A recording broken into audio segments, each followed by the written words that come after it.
আজকে ইনশাল্লাহ আমরা আর একটা প্রোগ্রাম দেখব অ্যারের উপরে। এন সংখ্যক ডেটাকে অ্যাসেন্ডিং অর্ডারে সাজানোর প্রোগ্রাম লিখো। এন সংখ্যক ডেটা অথবা ডাটা। তো এন সংখ্যক ডাটা, এন মানে কি বুঝতেছি, কখনো এক, কখনো দুই, কখনো চার, কখনো পাঁচ। তো এক যদি আমি বলি তাহলে ওই ডাটাটাকে আমি সাজাবো কীভাবে? ও বড় হলেই বড়, ছোট হলেই ছোট, কিছু যায় আসে না। তাহলে এন মানে হচ্ছে যে অসংখ্য সংখ্যক। মানে অসংখ্য কয়টা? এখানে এক, দুইটা, তিনটা, চারটা, মিনিমাম মানে দুইটা হইতে হবে। তাহলে আমরা এন সংখ্যক ডেটাকে অ্যাসেন্ডিং অর্ডারে সাজাবো। তো এখানে অ্যাসেন্ডিং অর্ডারটাকে কাকে বলে এটাকে জানতে হবে। অ্যাসেন্ডিং অর্ডার হলো ছোট থেকে বড়। তুমি পাঁচটা সংখ্যা নিলা, পাঁচটা সংখ্যাকে ছোট থেকে বড় আকারে সাজাইলা, এটাকে বলতেছে অ্যাসেন্ডিং অর্ডার। এটার আর একটা নাম আছে, বা এন সংখ্যক ডেটাকে ঊর্ধ্বক্রম আকারে সাজানোর প্রোগ্রাম লিখো, তখন এটাই হবে। আর আরেকজনের কাছ থেকে কী করব, আগে নিব কতটা সংখ্যা, তারপরে নিব হচ্ছে কি কি সংখ্যা। তো এটাই তাই যে 5 নম্বর লাইনের মাধ্যমে কয়টা সংখ্যা নিব সেটাই আইডেন্টিফাই করলাম, কয়টা? 5টা। এরপর 6 নম্বর লাইন এবং 7 নম্বর লাইনের মাধ্যমে 5টা সংখ্যা আমরা নিলাম কিবোর্ড থেকে, ইউজারের কাছ থেকে। সে প্রথমটা 10 দিছে, পরেরটা 5 দিছে, তারপরটা 7, তারপরটা 15, তারপরটা 2। এখন এই ভ্যালুগুলো নিয়ে রাখতেছি কোথায়? ডাটা নামক অ্যারে ভেরিয়েবল, সেই ভেরিয়েবলের পজিশনে রাখতেছি। কত পজিশন? আইতম পজিশন। তো তোমরা এখন খেয়াল করো, আই আছে 1 থেকে এন, এন মানে 5। টোটাল আমার এই ডাটা নামক অ্যারে ভেরিয়েবলের সাইজ হচ্ছে 100, 0 থেকে 99। তো আমি এখানে ডেটাগুলোকে পুট করব কোথায়? 1 থেকে 5 পর্যন্ত। তাহলে দেখো আমরা 1 থেকে 5 পর্যন্ত ডাটাগুলোকে পুট করছি, মানে স্টোর করছি। তাহলে এটা কি? এটা আর কিছু না, যখন আমরা সাজাবো, সাজানোর পরে যেটা পাবো সেটা এখানে লিখবো, এই জন্য এটা লিখে রাখছি।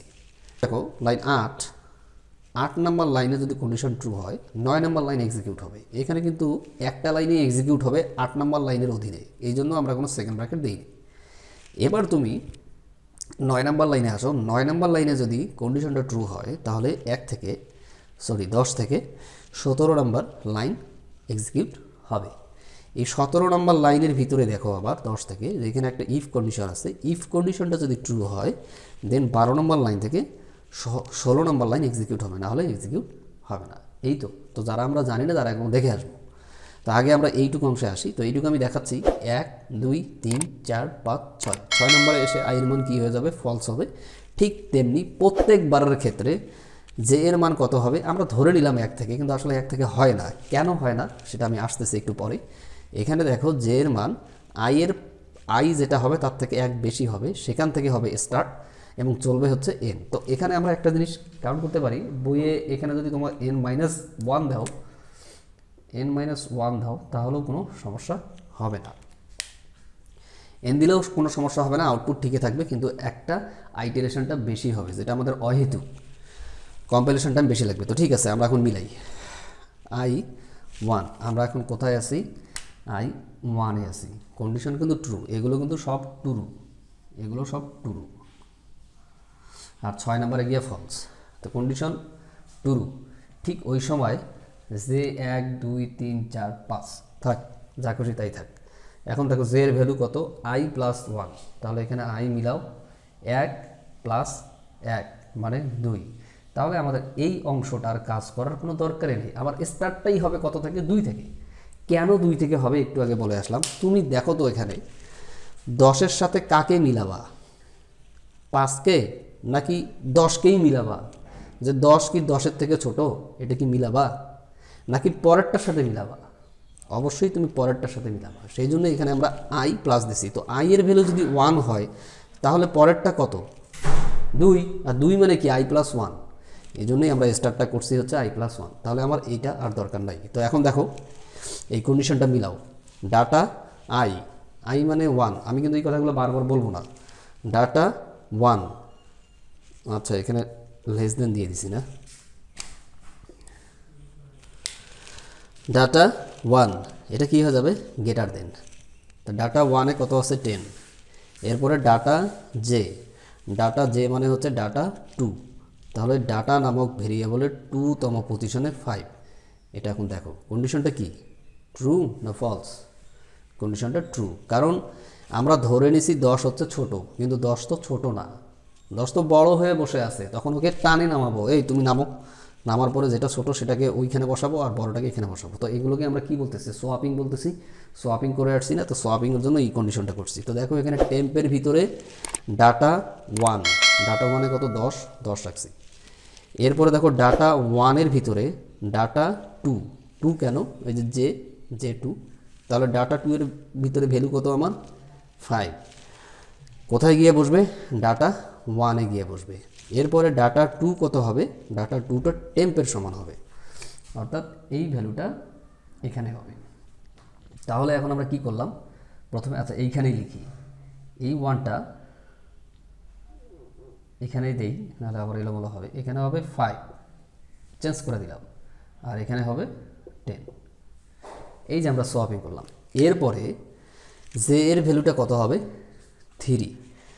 তাহলে আসো আবার এই একই কন্ডিশনে আসো, ডাটা 1, ডাটা 1 কত আমাদের এখন, ডাটা 1 কিন্তু দেখো এখানে ডাটা 1 ছিল হচ্ছে 10, এখন কিন্তু আর 10 থাকবে না, 5 থাকবে। আর ডাটা 3, ডাটা 3 কত 7।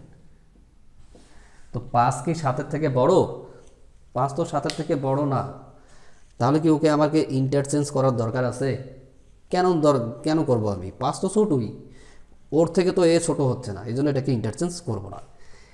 তাহলে এইটুক ফলস।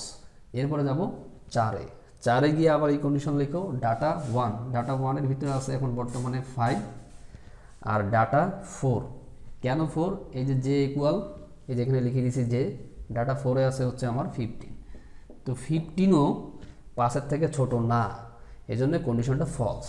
আর কন্ডিশন ফলস মানে কিন্তু এখানে আমরা এই লাইনগুলো আর এক্সিকিউট করবো না, কন্ডিশন ফলস হলে, এগুলো জানোই।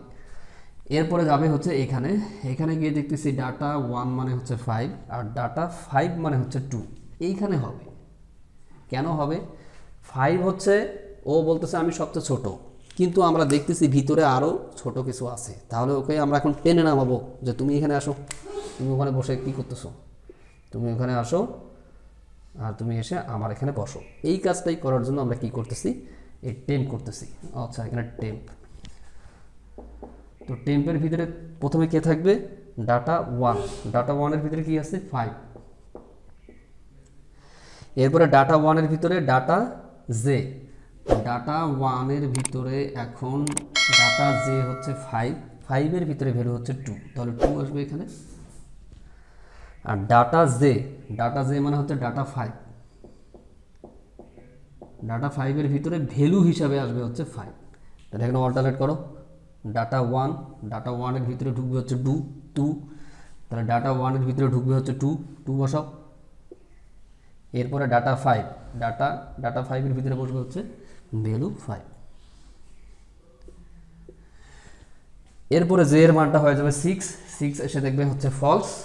তো 6 যখনই ফলস হবে তখনই কি করবে, আবার ব্যাক করে আই এর কাছে আসবে, তখন আই 1 এর কাজ শেষ করে দিবে, দেওয়ার পরে 2 চলে আসবে। তো 2 যখন আসবে তখন কন্ডিশন তো আমাদের ট্রু অবস্থায় আছে, ট্রু অবস্থায় থাকার পরে আবার জে এর ভিতরে ঢুকবে। তো এখন দেখো যখনই জে এর ভিতরে আসতেছে তখনই আবার নতুন করে অ্যাসাইন হচ্ছে, তাহলে আমাদের এগুলো আর মনে করবো যে এগুলো আমাদের থাকলো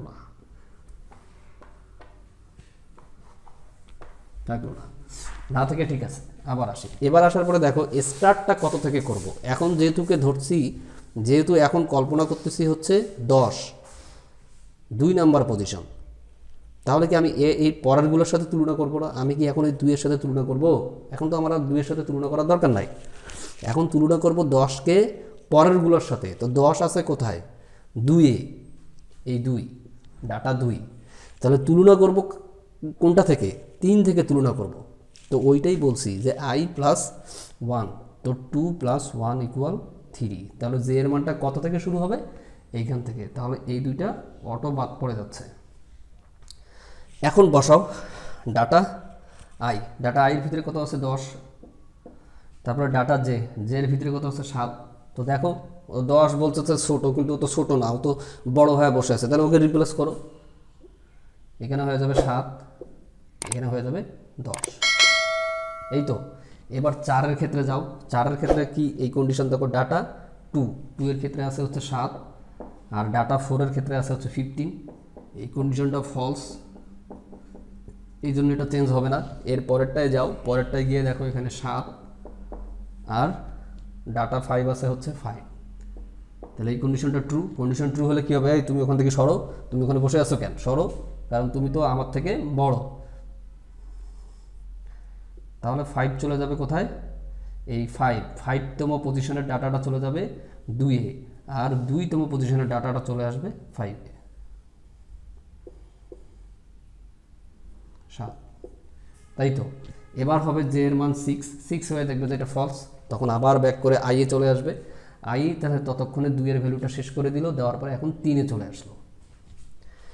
3-এ যখন চলে আসবে তাহলে জে কত থেকে শুরু হবে, 3 + 1, 3 + 1 মানে হচ্ছে 3 + 1 মানে হচ্ছে 4, 3 + 1 মানে হচ্ছে 4। তাহলে জে এর এগুলো কি আবার নতুন করে অ্যাসাইন হবে না, তাহলে 4 থেকে শুরু হবে। তাহলে বাকি এই 3টে কী হয়ে যাবে, আমার অটো বাদ হয়ে যাবে। ঠিক আছে, বাদ হোক, কোনো ব্যাপার না। তাহলে এখন দেখো ডাটা 3-এর ভিতরে কত আছে, 10। এরপরে ডাটা 4-এর ভিতরে কত আছে, 15। ভালো কথা, তাহলে কি এটা কন্ডিশন তো ফলস, কারণ 10 তো ছোটই, এখানে বলছে 10কে বড় হইতে হবে, তো হয়নি। এর পরেরটায় যাও, পরেরটায় দেখো ডাটা 3 মানে হচ্ছে 10, আর ডাটা 5 মানে হচ্ছে 7। এখন কন্ডিশনটা ট্রু হলে কী হবে, এই তুমি সরো ওখান থেকে, আমি তোমার থেকে ছোট, আমি তোমার জায়গায় গিয়ে রিপ্লেস হব, তখন সে এখানে গিয়ে রিপ্লেস হবে, আর ওর ভ্যালুটা এখানে এসে রিপ্লেস হয়ে যাবে। আর এটা করতেছে কীভাবে, এটা দিয়ে এখানে হয়ে যাবে 10। এরপরে জে এর মানটা 6 মানে ফলস হলে বের হয়ে আসবে, আসার পরে আইয়ে আসবে, তো আই 3-এর কাজ শেষ করে দিয়ে এখন হয়ে যাবে 4। আর এগুলো পুনরায় আবার কি হবে, অ্যাসাইন হবে। হওয়ার পরে দেখো এখানে 4 + 1 = 5, তাহলে জে এর ভ্যালুটা কত হবে, এখন তোমরাই বলো তো। এখানে আমরা এখানে যে কত ধরবো এটাই আমরা বের করি। এখানে আই আছে এখন 4 মানে কি, এই ঘরটা, এই ঘরগুলো তো সাজানো শেষ, সাজানো হয়ে গেছে না, এখন আমি এই ঘরে আছি, তাহলে আমি কার সাথে তুলনা করব, ওর পরেরটার সাথে তুলনা করব না। তো এও যদি 4 হয় তাহলে পরেরটা কি হয়ে যাবে, অটো 5 হয়ে যাবে না, 5 হয়ে যাবে। তাহলে আমাদের এগুলো আর কাজ করার দরকার নেই। এখানে এসে একটু চেক করব, ডাটা 4-এ এখন ভ্যালু আছে আমাদের 15, আর ডাটা 5-এ ভ্যালু আছে কত, আছে আমাদের 10 আছে। এখন এটাকে রিপ্লেস করে হয়ে যাবে, এই 10 ওখানে চলে যাবে, আর এই 15টা এখানে আসবে, অর্থাৎ এখানে হবে 10, এখানে হবে 15। এখন এটা আমরা যদি ফাইনালি সাজাই,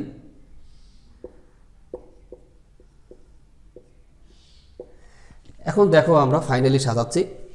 আচ্ছা একটু শেষ করি আগে, এই 6-এ এসে এটা হয়ে যাবে ফলস হয়ে গেলে এখানে চলে আসবে। তো এখানে আসার পরে এই যে দেখো 4 শেষ, তো এখানে কিন্তু আমি প্রথম দিকে আসলে n দিছিলাম, তো আসলে n না, এটা কি n-1 না, তো n এর ভ্যালুটা ছিল 5, তো 5 থেকে 1 বাদ দিলে হয়ে যাবে কত, 4।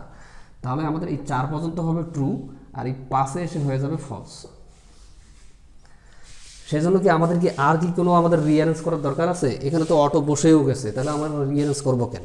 তাহলে আমার এই 8 নম্বর লাইনটা ফলস হবে। 8 নম্বর লাইন ফলস হয়ে গেলে 17 নম্বর লাইন থেকে আর কোনো এক্সিকিউশন প্রক্রিয়া চালু হবে না। এরপরে আসবে 18 নম্বর লাইন। 18 নম্বর লাইন বলতেছি কি, আবার একটা ফর লুপ চালাই দিছি, দেওয়ার পরে আউটপুটে দেখাইতে বলছি, কাকে দেখাইতে বলছি, ডাটা নামক ভেরিয়েবলের আইতম পজিশনের ভ্যালুকে। তো প্রথম এখানে আই আমার 1 2 3 4 n পর্যন্ত, সরি এখানে n এর থেকে ছোট দিলাম কেন, n এর থেকে ছোট হবে না, n এর সমান হবে